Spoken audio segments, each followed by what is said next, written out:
From the octagon fire to the studio mics, tune in weekly, we're dropping the spikes, analyzing every punch, every kick that lands. Maniacs in the game, playing with fans' demands. Ken's got the insight, Joe's got the flair, mapping out the fights will take you anywhere. So grab your popcorn, buckle up tight. This is a Huddle Sports Network broadcast. You can find us on Roku TV, Amazon Fire TV, Facebook, and of course YouTube. Get all your NFL news here first.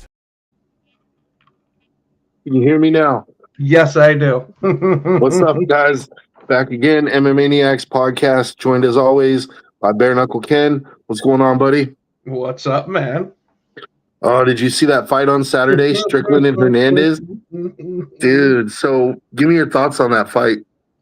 Strickland looked pretty damn dominant in that fight. Yeah. And man, it's kind of hard to not say you got to give him the next title shot. He was already a top contender. He just wiped the floor with another top contender. Yeah, I don't disagree with you. I definitely think he should be next for Hamzat. But the question is, like, this leads to a, and no disrespect to Anthony Hernandez. Like, he's a good fighter. He had I feel like his strategy was sound in a sense, but it's just Strickland is just so hard to take down, and he's probably I know that Ilya is a very good technical boxer and he has crazy power, but Strickland might be the best technical boxer in MMA. Like, strictly boxing. Would you put him above Max Holloway? I put them. I think they're definitely in the same league.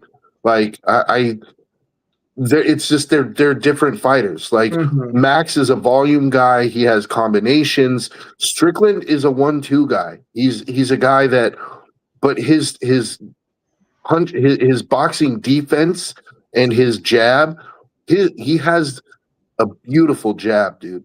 And I just, from the very first round, you just saw him just kept pumping that jab into his face over and over and over again, just sticking that jab in his face. And I was just like, man, like, this is going to be a bloody dude by the third round, man. Like, because those jabs, like, they might not be knockout punches, but they hurt. They hurt and they sting after a while, dude. And you, especially when you're eating 45 of them, dude. Like, you're getting that shit all up in your mush. There's a whole bunch of very small blood vessels all in there. So it's going to compromise your breathing. You're going to be tasting the blood on top of it. And not only that, is it's constantly resetting you from trying to set up your shit, because it's just constantly, oh, here we go back an inch. Here we go back another inch. And yeah, I thought that Strickland did a really good job of that. Of every time it looked like Hernandez was set to try to throw, all of a sudden he's got another jab or two in his face. And it's like, now he's got to move around and reset. And Strickland does that to everybody, man. Like his jab is so active. Strickland looked like a championship level fighter. I just wish that dude would kick more. If he would incorporate kicks into his game, maybe even a takedown, like, he would be unstoppable, bro. I get what you're saying, but after watching Sean Strickland like I have, I can't really see him committing to the takedowns. No, I'm not saying he's ever going to change his style. I'm just saying, imagine if he actually added these things to his repertoire. Like, he would be unstoppable, dude. Like, if he threw leg kicks and body kicks, you know what I mean? That's the one that I think that he should be incorporating, is the leg kicks, because it still relatively fits into his style. Because it's not too hard to throw out leg kicks from that boxing stance, even with you trying to keep them at bay with the jab or set up your own shit with the jab. Use the jab and get yourself into position for the leg kick. Yeah. I agree. Strickland, he looked really good, but the other side of that coin, like, we have to ask ourselves, it's a fair question, I think, based on what we saw. was Anthony Hernandez kind of rushed along into the top 5, you think? Like, do you think that there was too much emphasis placed on his last win to where basically what I'm saying, did Sean Strickland kind of show that Anthony Hernandez doesn't belong in the top 5? Just with how dominant that performance was? I don't know if it was necessarily that Hernandez doesn't belong. I kind of more get the feeling that Strickland's about to go on a tear. That's Okay. what it feels like to me. So you think it's just more of a styles make fights kind of a thing, and that Strickland's style was just all wrong for him? Yeah. Fair enough. And like I said, no disrespect to Anthony Hernandez. You know, he's actually from Woodland, which is like an hour and 15 minutes, hour and a half away from where I live. So, you know, he's kind of a hometown kid, like, you know, but it just, yeah, I felt like he was just completely outclassed in that fight. And Strickland made it look easy. And Strickland got a finish. Like, when does Strickland ever finish anybody? Like, he almost finished Izzy. Give him that. And in the first round, he almost had Izzy out of there. But Izzy has crazy recovery, dude. Like, he managed to hang in there and then make it a fight. Like, well, I won't say make it a fight. I'll say he managed to survive the 5 rounds. You know, because Strickland pretty much, I think he 49-46'd him. Like, he just completely outboxed him, and he didn't play Izzy's game. And so, to me, that's one of Strickland's greatest assets as a fighter, is that he does not play your game. He forces you to play his game. And it's very, I've yet to see a fighter. I think Dricus was the one who came closest to actually forcing Sean to fight his kind of fight. But even then, it was a split decision. And to me, that fight really just came down to the power advantage. Like, we both know Dricus has stupid hammers, like stupid hammers, bro. Like, he can hit you on an awkward angle and still stumble you. Like, so to me, the power advantage was what changed, what gave that fight to Dricus just barely, because Sean landed his fair share, dude, and it was a good fight. But you mentioned that Dricus, or excuse me, that Sean should be next for Hamzat. That's what I'd like to see. But after this win, Strickland did not move 1 inch in the standings. Really? Yep. He's still at 3. Now, Hernandez dropped down to 6. But how do you not move him up with all that? Because Dricus is still going to be number 1 based off the fact that he's the former champ. He hasn't had his rematch, and he defended the title a few times. So who's number 2? Imavov? Mm-hmm. See, that's the thing, is Imavov knocked out Izzy. Like, Imavov has a real case for the next shot. He's actually supposed to get the next shot. So I understand why they kept Strickland at 3, because, you know, you can't have recency bias. Like, just because Sean won a fight right now doesn't take away what Imavov already did, right? Yeah. But I mean, Hamzat, does he have a fight scheduled right now? Because they were talking about him fighting Imavov. Yeah, not that I know of.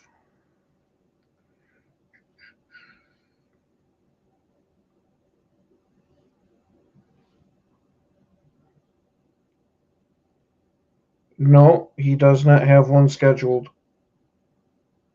Yeah, see? And it's already been, I mean, how long has he been champ now? It's got to be 6 months. Yeah, there's a whole bunch of speculation the past couple of days about who he's going to fight.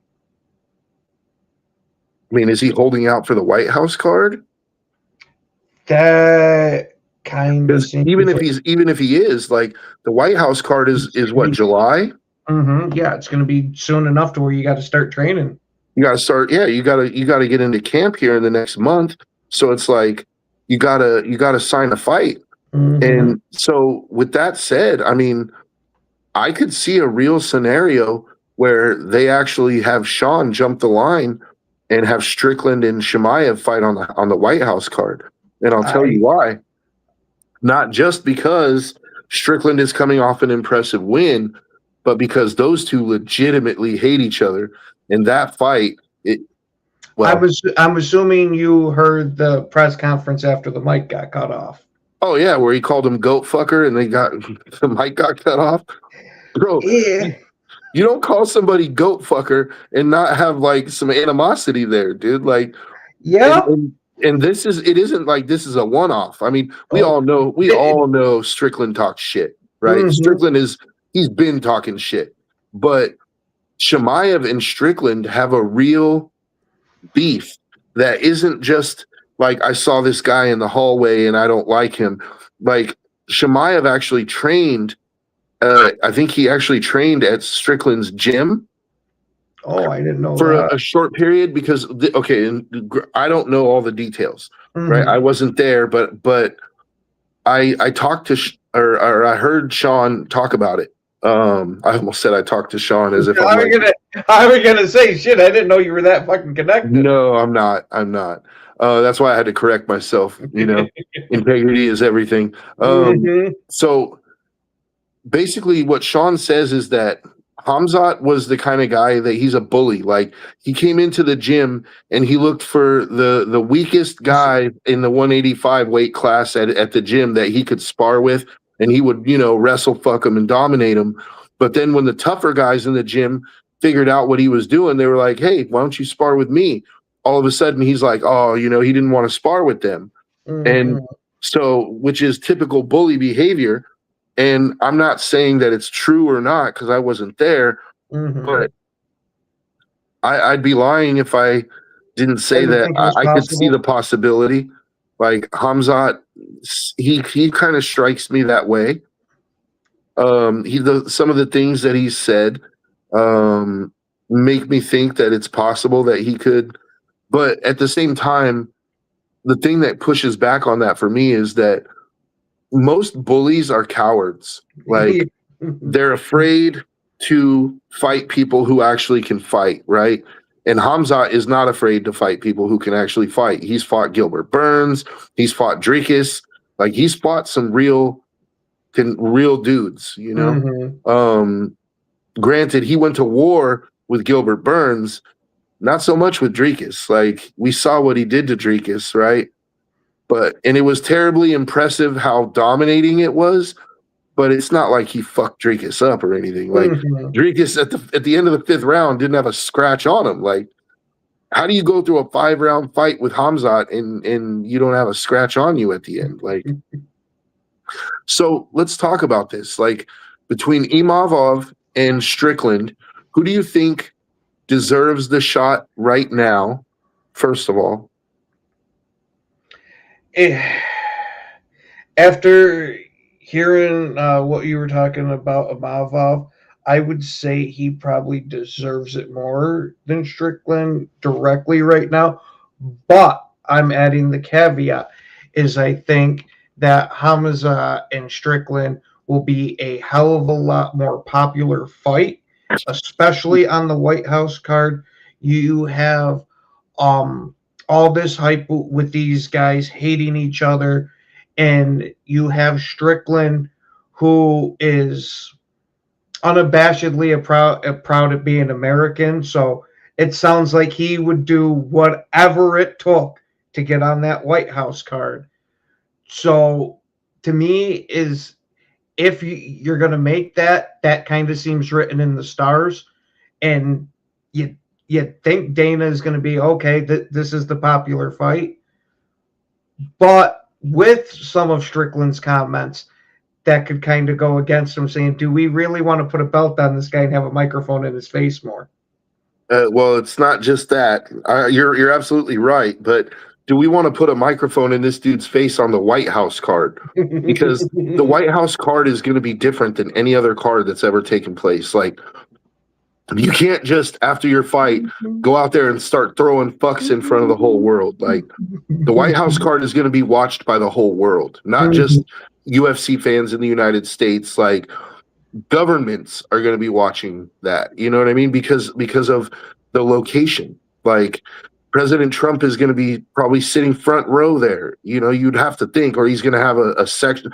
I don't even know how they're going to set that up logistically. Like, they're going to have it on the lawn in the White House. Like, that's what I'm going to assume is you're going to have it on the fucking front lawn pretty much, but you're going to have to shut down blocks of DC.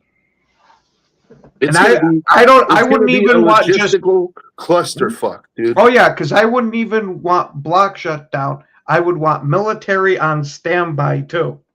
Yeah, because you think You're presenting a hell of a target. Presenting a hell of a target. You're probably going to have a lot of high-level government officials there. If you were a terrorist, you know, you would think like this is the one. That's why I hope we have a bunch of special forces guys sitting there. Oh, I would almost guarantee just it. Waiting around. Let somebody's eyebrow twitch one too many times. Oh, there's going to be snipers on the roof. Like, dude, you can rest assured they will spare no expense on security. That's not going to be the problem. But Strickland, I mean, if he in some crazy world beats Hamzat, and all of a sudden he starts throwing out goat fucker this, and I mean, how's that going to go over on the White House card, dude? Like, I think it will go over relatively well at the physical event, but in the media, that's going to be an absolute nightmare. And that's what I'm trying to say is like, it's not just going to be the United States watching this, dude. So all of a sudden now you have world media paying attention to this, and he's calling him goat fucker on the most patriotic of like events, right? Like, dude, we're talking July 4th, 2026. It's the 250-year birthday of America.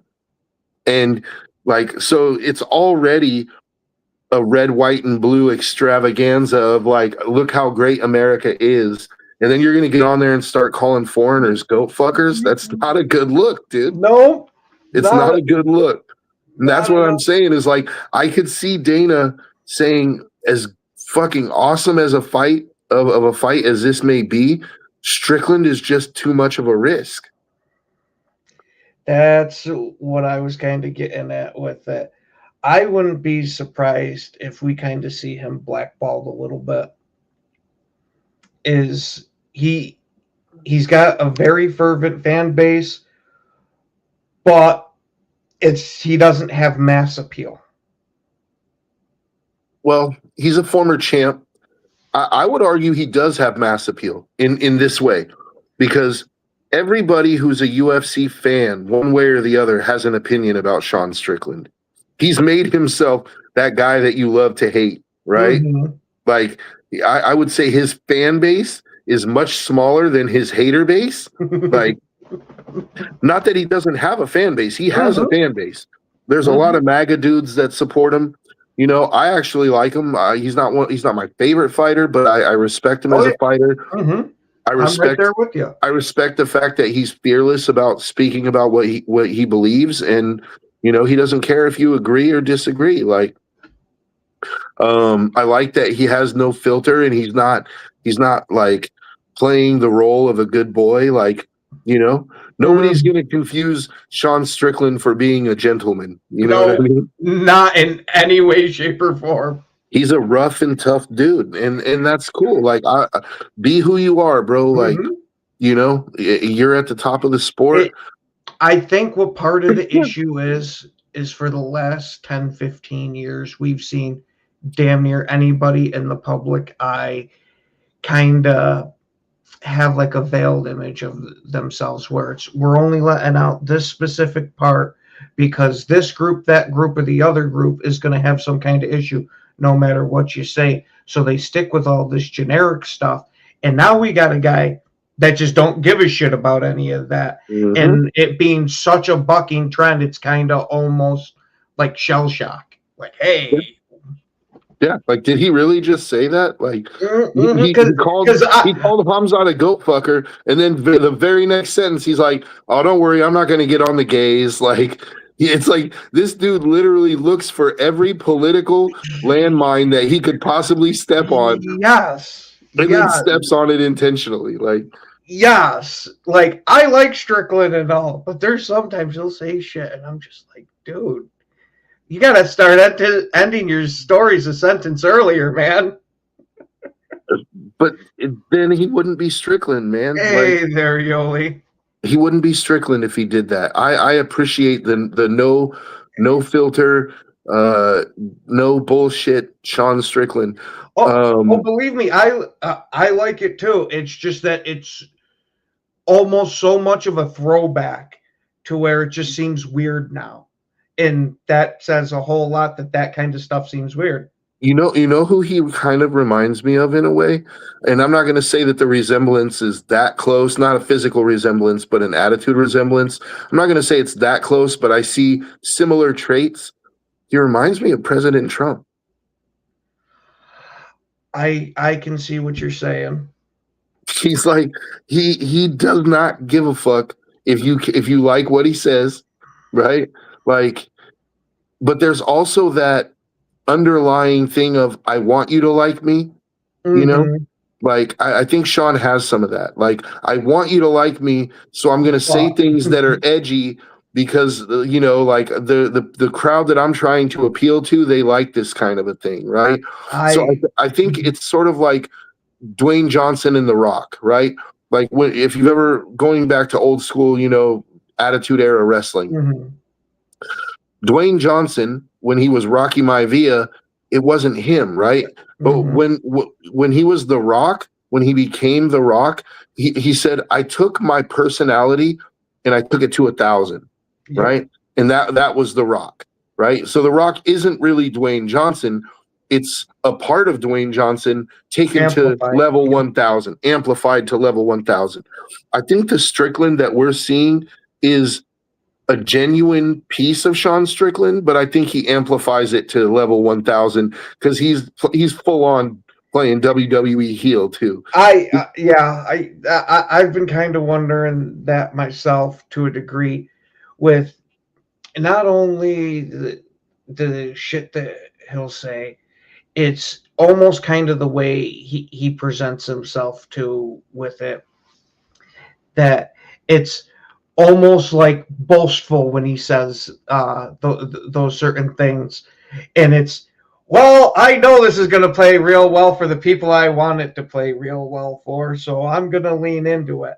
And I know it's going to piss off the people that I want it to piss off.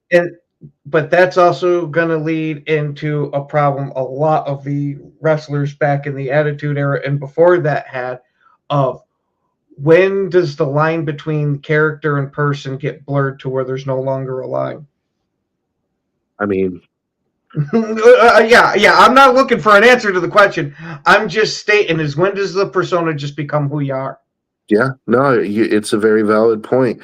And it's funny because Strickland, like I said, he looks for every landmine that he can step on. It's almost like he just walks into your house and smears shit on your walls, and then he like points at the walls and he's like, look what I did. Like, you like it? It's Van Gogh, you know what I mean? Like, it's just, you're sitting there like, you just smeared shit on the walls. Like, no, I don't like it. Like, I respect the hell out of you for doing it, like for having the nuts to do it. But no, this just created a huge shitty mess that now somebody else is going to have to clean up. Like that. I think that's the perfect analogy, if I'm being honest. Like he comes in and he smears shit all over the walls, and then he's like, ta-da! Like, it's like, okay.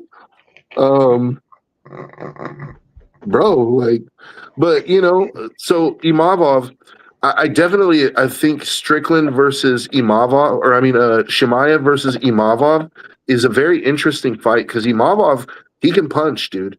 He knocked out Izzy and knocked him out bad, dude. Like, I mean, he didn't KO him like sleeping KO'd, but he had Izzy on like newborn baby giraffe legs, dude. Like, you know what I mean? And Izzy's got say what you want about Izzy. Izzy's got a fucking chin, dude. Mm-hmm. Like that dude has taken some shots from the hardest. Look at the fact that when he fought Alex Pereira, right? He lost the first time by TKO, but Alex was bombing on him, dude.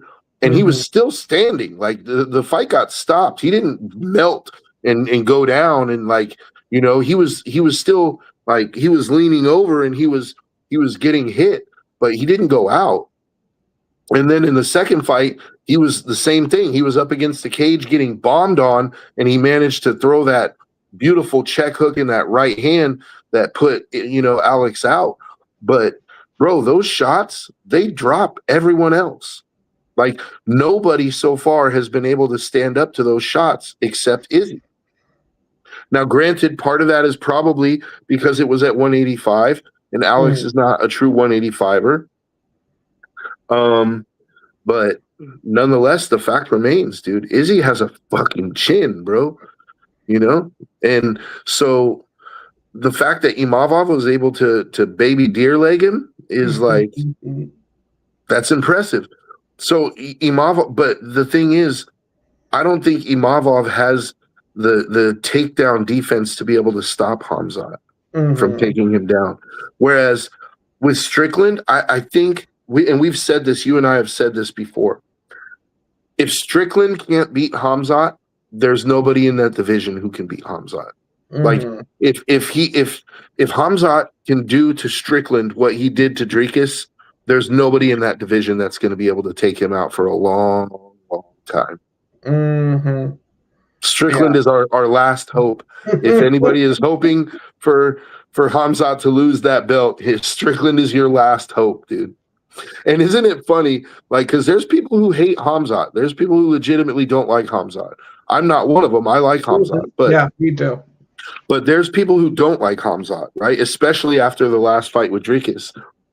Isn't it funny that because the people who don't like Hamzat, they also don't like Strickland. So now you're going to have to pin your hopes on an even more controversial candidate. Like, your only hope that Hamzat is going to lose is you have to pin your hopes on Strickland.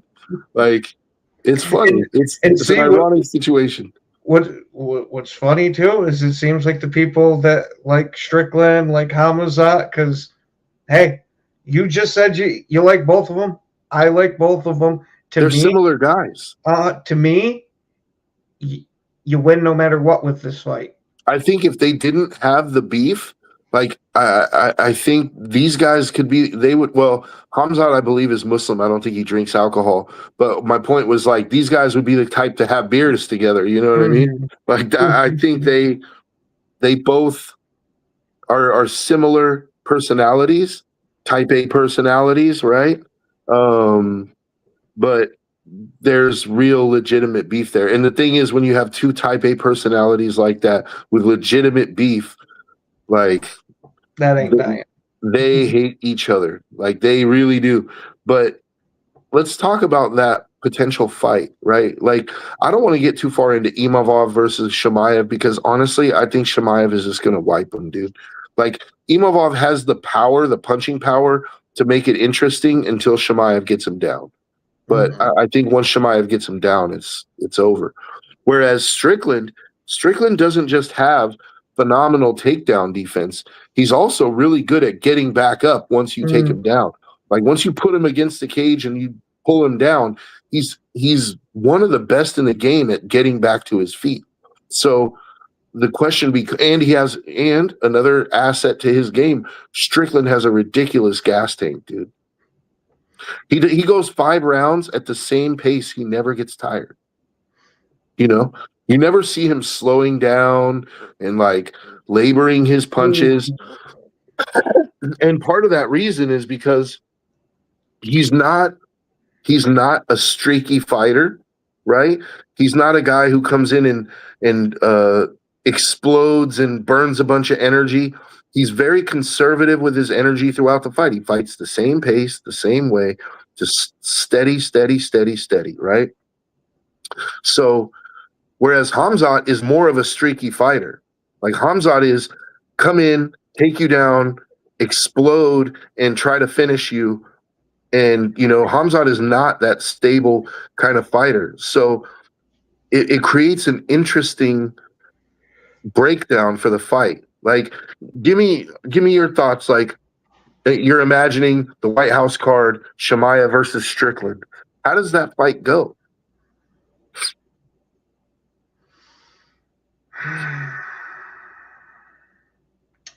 It all depends totally on that whole on the takedown game. If Hamzat can be the one to crack Strickland's defense and just hold him to the mat, I think you're going to see a dominant performance from him.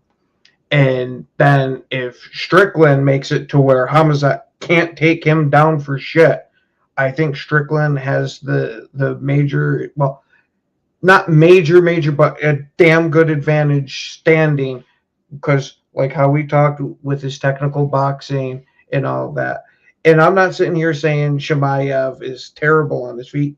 He's pretty good, but his bread and butter is the wrestling. And if Strickland can take that away, I think that's the path for him to fucking go out there and take the card or take the belt on the White House card for him. But I can also see from some of the fucking matches we've seen from Hamzat that he's just going to possibly ragdoll him. To me, that this fight literally comes down to that one specific key area, and that's going to decide the entire thing. Mm-hmm. Do you feel that it's gonna be one of those situations, like, we know that Strickland has tremendous takedown defense, right? Mm-hmm. So do you feel like if Hamzat gets him down, actually manages to get him down and keep him down, that he finishes him right then? Or do you feel that it's more like what we saw with Dricus, where he takes him down, continues to take him down? I got a feeling it's either going to be the continuous taking down or he's going to wrestle fuck him. I don't know if he's going to want to finish him because of how dangerous Strickland can be. But at the same time, like we said, these guys hate each other. That he might not look at winning on a decision as a win. This might be one of those that I want to finish this guy. And that's what every fan is hoping for. I was actually thinking about this fight this morning before I went to jiu-jitsu, and I was just thinking to myself, like, I wonder if Hamzat is going to play it safe like he did against Dricus and just take him down and just lay on him and just wrestle fuck him for 25 minutes and be happy to get out of there with a decision. Because then I can only imagine Strickland's post-fight comments like, bro, we're sitting here, we're two guys who's supposed to hate each other, and you're going to come in here and wrestle fuck? Like, come on, dude. The fans wanted to see a fucking war. Let's give them a war, And Strickland is the type. He'll let's stand up. Let's fucking bang. Like, I got a chin, you got a chin. I got punches, you got punches. Let's sit here and let's just box this shit out. Like, Strickland is that kind of guy. So yeah, but don't you think that massively favors Strickland in a boxing match? I think it massively favors Strickland in the sense that his technical boxing is super sharp and his jab is fucking lethal. But I think Hamzat has the punching power advantage, and Hamzat can fight, dude. He can stand up. Like, just because he doesn't mean he can't, right? Like, go back and watch some of his earlier fights, and from before he was like a top contender, he was knocking dudes out with one punch. Like, Gerald Mearshart, he flatlined him in like 15 seconds. First punch of the fight. First punch of the fight.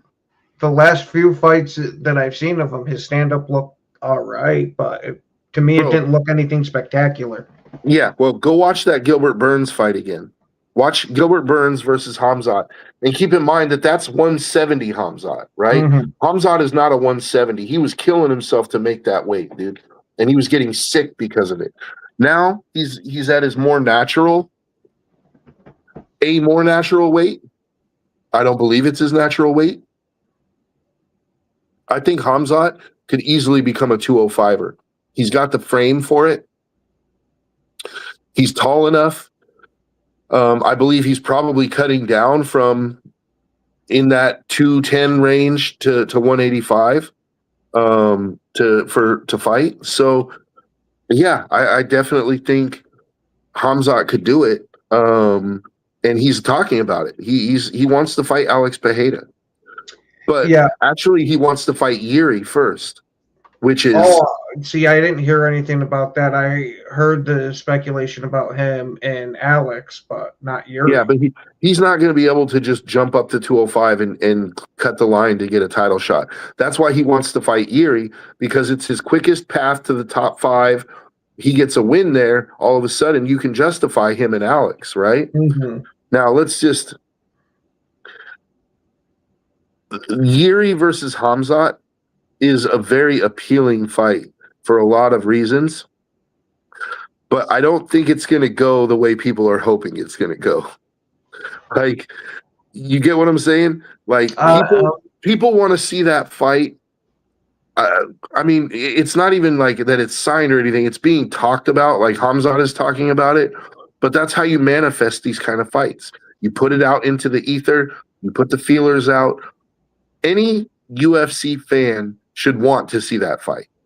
Like, it sounds like a fantastic fight, but I don't think it's going to go the way that people think it's going to go, because I think people are, when they hear Khamzat versus Yuri, they're expecting the crazy type of wars that Yuri gets into, and I don't think Khamzat is doing that. I think he's going to wrestle fuck, and he's just looking to go in there, wrestle fuck, get the win, and go on to Alex. Yeah, right? but with Yuri's craziness there and complete unpredictability, that might give him an advantage against Khamzat to a degree. Of Khamzat's usually the fucking guy that's pressing the action a lot of the times, and now you have somebody in your face like that just trying to beat your nose into the back of your head. It's kind of hard to get a takedown when you're constantly trying to evade punches. And Yuri has that kind of crazy gas tank that, well, I don't know, I'd say gas tank, the aggressiveness, that's more what I mean. That I could see him being all over him straight from the jump. Yeah, no, this is why I said that this fight is appealing, because you're absolutely right. Number one, Yuri, to fight at 205, Yuri's likely cutting down from 235. So he has a natural size advantage over Khamzat, right? Like, let's say Khamzat walks around at 210, 220, right? Yuri walks around probably at 235. Like, I would say 230, 235. So he has that natural 5 to 10 pound weight advantage, which matters when you're fighting. It matters. Then Yuri is the type that likes to walk people down, right? So Yuri is going to be trying to walk him down. The question is, like, Khamzat is also the guy that likes to walk people down to try to get the takedowns. So somebody is going to have to lead and somebody is going to have to follow. And that's going to be one of the most interesting aspects of that fight, is who is able to land something of significance early that forces the other person into the retreat mode while you're in the chase mode, right? Like, so do you really see even Yuri taking some shit that's going to put him into retreat mode? Because I can't really think of a fight offhand where he's just backing away. No. Well, I thought Khalil Roundtree did a pretty good job. Khalil Roundtree started to actually sort of walk him down in the second round of that fight. And, you know, he was landing good shots, and it wasn't Yuri's type of fight until the third round, when all of a sudden Yuri was like, dude, I got to start throwing spinning elbows and shit. Like, sitting here trying to box this guy is not working, right? I need to be Yuri. So I could see a situation like that, but I think Yuri is smart enough to understand Khamzat's game. And, like, in order to keep Khamzat from playing his game, you have to keep him on the back foot. If he's the one pressing forward, he's going to be the one shooting takedowns. It's hard to shoot a takedown when you're on your back foot. I mean, you can shoot. I'm not saying you can't, but it makes it more difficult because now your back's against the cage. You got to shoot into the open octagon instead of being able to shoot him into the cage, right? Like to put his back against the cage and try to take him down. So if I'm Yuri, my strategy is I'm giving up no ground. Like, I don't care if you knock me out in the middle of the ring. I'm not giving you an inch of ground. I'm not going to be the one to let you walk me down. We're either going to, if you're not going to let me walk you down, and I'm not going to let you walk me down, then that means we're going to stand in the middle of the fucking cage and bang, dude. Which I think favors Yuri. And I think Yuri's the perfect man for that. Yeah, but I don't think that Hamzat's going to play that game. I think I believe Hamzat is a high-level enough wrestler and grappler that he can shoot even with his back off the cage and possibly land a takedown. And that's going to be, I think that's the game he's going to look to play because it's the smart play. Hamzat doesn't get a lot of credit for how smart of a fighter he is. Like, he in a lot of ways, he's like Islam. Like, he's a very crafty and intelligent fighter. Like, he knows that he can sit there and bang with you if he needs to, but why do that when I can just take it to my wheelhouse, right? Like, I'm going to fight my kind of fight and force you to fight my kind of fight. And I think he's very smart about that. But, you know, he's got to get by. He's got to defend his belt first because I don't think there's any way that they're going to give him the Yuri fight before he defends his belt, unless he's just going to give up the belt. Which, why go to all that trouble to win the belt just to give it up without even defending it, right? There's just too much there. Like, you have a potential fight with Strickland, which we've both talked about. That's a moneymaker, dude. Like, that's a money-making fight because Strickland has a name and he has a huge hater base. Hamzat has a huge fan base, plus a pretty good-sized hater base, right? So then there's the grudge match element of it. Like, that fight's going to sell. Sure. I know that it's kind of a long shot for the political reasons we talked about.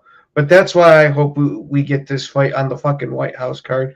Because you and I have been preparing for like half the year that we're going to get fucking Ilya and Patty on the White House card there so we can get a grudge match for it there. Well, that ain't happening no more. I still want a damn grudge match. Yeah. I want more than one. You know, I think McGregor versus Diaz 3 should be on that too because that's a grudge match too. Like, the funny thing is it's a different kind of a grudge match because I don't think Nate and Connor really hate each other. I think they actually, over the course of their fights, have grown a respect for one another, right? Like, I think they genuinely respect each other, and I think they realize that they do better business together. Like, Nate is the perfect foil to Connor's outlandish personality, right? Whereas Nate's like, you know, he can talk shit too, but Nate's like, whatever, I'm just gonna beat your ass, bitch. Like, you know what I mean? Like, and Nate has the only finish in their trilogy or their two fights so far. Nate has the bragging rights of saying, I choked you out. What have you done? Like, you beat me by decision, a close decision, right? A majority decision. Like, but I choked you out. Like, so there's a grudge there because I feel like they have a genuine rivalry, but it's like, it's a respectful rivalry. I was going to say, there we go. I think that is the better term for it, is that it's a rivalry and not a grudge. Yeah. And there's a difference between a rivalry and a grudge. What's up, David? Rousey Carano. I'm sorry. Like, I used to, you know, look, and it's nothing against either of them. Like, I'm not shitting on women's MMA. As a matter of fact, if you've been watching the show for any amount of time, you'll know that one of my favorite fighters is actually a woman. Valentina Shevchenko is like in my upper echelon of fighters. Like, she's one of my favorites of all time. Now, if this fight would have happened 10 years ago, I would have been all over this fight. Yeah, that's the thing, is this fight is 10 years past its best by date, and it's maybe even more like it's past its best by date. And Ronda, as quiet as it's kept, Ronda has brain damage, dude. Like that's why she had to retire, is because she had some concussions that nobody really knew about, and like her camp did a really good job of not disclosing it. But it got to the point where it was like, you need to stop fighting or you can face permanent, like you could be a vegetable basically. And Awesome. so she retired, and now it's like you're coming in 10 years later and you're going to fight. Like, I don't think Ronda's chin is there anymore. I think, And I was going to say Gina might have been out of the fight game for a while, but you got to think she's still got to retain at least some of what she had, because she was one bad bitch back in her day. yeah, the fight is compelling in the sense that I think they're both roughly in the same place now. They're both well past their primes, so it's a good legends fight, right? Like, but I don't think that Ronda should be fighting. Like, I really, Yeah. I think, After hearing that, I got to agree with you there, because at first I heard about it and I had a little bit of excitement. Like, I'd watch it, not something I'm going to get hyped for, but hearing that, all that, you're playing a major freaking gamble just to try to stay relevant. And I got a feeling that that's all this is. Because don't forget, it was a couple weeks to a month ago, she was sitting there talking all that shit about Cain Velasquez and all these other UFC stars. Like, you're just trying to keep your name out there in the public. bro. You would be surprised. Let me introduce you to MMA, David. Like, because doctors do it all the time. Michael Bisping managed to pass vision tests with one eye and still compete, and won a world title with one eye. So there's things, it's the same in the NFL, David. Like, they overlook certain injuries all the time because it makes more money when your stars are out there. And not even just overlooking. You got to remember the major part in the fight game of payoffs. Yeah. I don't want to go that far because, I don't think that UFC has gone full on pride yet. But I was going to say, we've seen this shit since boxing. You can't tell me that you honestly don't feel like that's happening at least somewhere involved in it. Now, the UFC might not be contributing to it, but I got a feeling somebody out there has paid off some doctor to give them no, I'm not saying that they're not. Like, there's actually an active FBI investigation right now into certain fighters over betting inconsistencies. They just shut down a fight last week of the card before that because of it. Yeah. And there have been fighters that have come out and said, yeah, people have offered me money to take a dive. Like, so I'm not saying it doesn't happen, right? What I'm saying is I don't have explicit proof. So before I go making those type of accusations, I get sued for slander or defamation.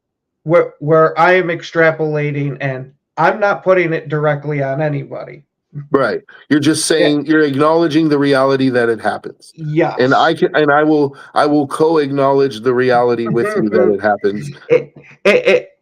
Why I absolutely get where you're coming from in that in the perfect world where people actually adhere to guidelines and have integrity, that's how it should be. But from being a lifelong boxing fan, I have seen that shit way too many times for me to write it off, unfortunately. And here's another aspect of it, David. This might it's not going to make you feel better about it, but when I say that Ronda has brain damage, I'm not saying that when you go look at her brain scan right now that you're going to see an area of her brain that is damaged, like that is compromised. What I'm saying is the number of concussions that she had where people didn't know about it, it took her chin. And you see it at the end of her career. She was getting knocked out left and right. And so it's she had to quit because basically they were telling her, like, if you continue to take this type of damage, we can't tell you what's going to happen in the future. We're almost looking at like a Tua situation here. Yeah. Like, we can't tell you what one more hit is going to do, right? Like, it could do nothing, or you could be pudding. We got a couple minutes. I'll fucking add Dave real quick. We only got a couple of minutes here, Wyatt, but you can hop on real quick. But definitely join us next week too. You're more than welcome to. Yeah, so it's one of those things where CTE is a very real thing, but it doesn't show up until much later. And Ronda's already a candidate for it. So do I want to see her potentially get knocked out ugly again and then, step further into that potential CTE area? I don't. I think Ronda's good where she's at. I really don't think she should fight. I think Ronda's legacy is established. Like, she's the pioneer of women's MMA. Like, she had a wonderful career. She had, a lot of title defenses. Like, she was the baddest bitch on earth for a little while. Yeah, after Gina retired, because all those titles were hers before that. And they're gonna settle it once and for all. But I don't know, dude. For me, it's kind of like Chuck and Tito, right? Like, when they were in their primes, Chuck demolished Tito twice. Then all of a sudden, in their third fight, when Chuck was already like brain damage, CTE, like has no chin left, who never knocked anybody out, Tito knocks Chuck out in the first round, right? Like, and now it's like, oh, well, Tito won. It's like, how far are we going to drag this corpse? Like, would Ronda versus Gina have been an amazing fight 10 years ago? Absolutely. Mm-hmm. But what's now, up there, Wyatt? How's it going, Ken? I don't know. Do you think that's why she stopped wrestling, dude? Is because of the head fucking deal? No, why she stopped wrestling? That one was because she spazzed out at some event and put a referee in an armbar and snapped his elbow. That's why she's not with the WWE. At least from the stories that I've read about it. I just want to point out, hyperaggression is one of the beginning signs of CTE. Yes, it is. I didn't know, and I don't know, man. I guess I just don't see a doctor clearing someone with. And why I get where you're coming from, especially knowing you're more of an optimist type of guy. to where I want to be on the page with you. I really fucking do. But I've seen too many instances of the complete opposite and documented instances of it to where I can't rule that shit out. And I'll give you a glowing example. Chris Benoit. Chris Benoit, up until the day that he murdered his wife and his son, Chris Benoit was getting cleared to wrestle every single night. Mm-hmm. And his brain looked like fucking cottage or Swiss cheese. His brain was scrambled. That I know. Mm-hmm. Yeah, and when they actually took his brain for study during the autopsy, his brain was riddled with CTE, right? Mm-hmm. And he ended up to the surprise of no one, right? Like, they said that his brain looked like an 80-year-old Alzheimer's patient's brain. And it's a shame because I loved him as a wrestler, man. Yep. Right. So did I. But my point is he was seeing, they see doctors, they have to get cleared. In order to wrestle, they have to get cleared by an athletic commission, I believe. And doctors were clearing him every single night. Joe, I might have to push back on that part of it. That is why that Vince McMahon had come out in the mid-late 90s there and admitted that it was a work, so they didn't have to follow the guidelines of the athletic commissions. Yeah. Okay. That's fair, but they still have doctors on staff. Right? Yes, they still do have a wellness policy. Now, they are known for not following that. WWE doctors are another story, though, dude. Yeah, but are they? Or Those are doctors are WWE the same doctors the doctors in the same as fight game. UFC doctors, the same as boxing doctors? Like, there's been plenty of boxers who should never have been allowed in a ring again. I can tell you, for example, Meldrick Taylor. After the damage that he took in the first and second Chavez fights, like, he was starting to slur his speech, and he continued to fight for another 10 years, and he was getting knocked out, ugly knockouts. I stopped watching boxing somewhere between Ali and Tyson. Okay? Yeah, well, So, like Ali, I'm telling you, Ali probably shouldn't have been licensed to fight after the second Foreman fight in Manila. yeah. They should have never let him back in the fucking ring, dude. And the fact that they the fact that they let him in the ring with Larry Holmes was criminal. Yeah, yeah, because I'm sorry, dude. But that's my point. It's not something new, David. Talking to somebody and you're going, there's something wrong. This isn't something new. And the thing is, Ronda isn't at that stage where Ali was, right? Ronda, she can still talk, she can still function. So, on the surface, everything appears fine. But she's had several high-grade concussions that it puts you only got so many concussions in you before you're going to face permanent brain damage. And brain damage is the kind of thing that doesn't just show up overnight.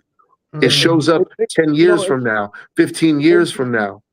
It just makes me wonder, dude. Like, really, are you that fucking broke that you need to fight again? I don't think it's that she's broke. I seriously think it's that she's missing the popularity of the MMA, of the WWE, and now that people aren't talking about her like she used to, she's finding her way to get it. I do agree with you, Ken. I don't see her beating Gina Carano. I really don't. I think that if she gets touched on the chin, she's going to sleep. I don't even think 10 years ago that she beats Gina Carano. I think it's a much better fight. Yes. It might be a better fight, dude, but she ain't going to beat Gina Carano, dude. See, I don't know, because Ronda, for what she was, Ronda was a specialist. Yeah. Her judoka background is, we can't whitewash history and be like, oh, Ronda was never that good because she got knocked out by Amanda Nunes. No, there was a time when Ronda was the most dominant women's fighter in the world, and she deserves her flowers for that. Mm-hmm. And Gina was a good fighter. Like, don't get me wrong, Gina was a good fighter, great fighter even. But I definitely, if this fight is 10 years ago, Ronda's a live dog. I'm not going into it saying she has no chance. Yeah, and I absolutely love Gina Carano. That's my favorite women's fighter. But I have to say, too, that fight's going to be very damn close if it happened 10 years ago, like we said. But we are, unfortunately, at that time. We want to thank everybody. Yep, thank everybody here for watching. Thanks for your comments. Make sure you tune in and check us out next Wednesday, the exact same time. 2 o'clock, Kenny? Yeah, Central. Okay. And make sure you tell a friend about our podcast. Get the word out, like, subscribe, and we will see y'all next week.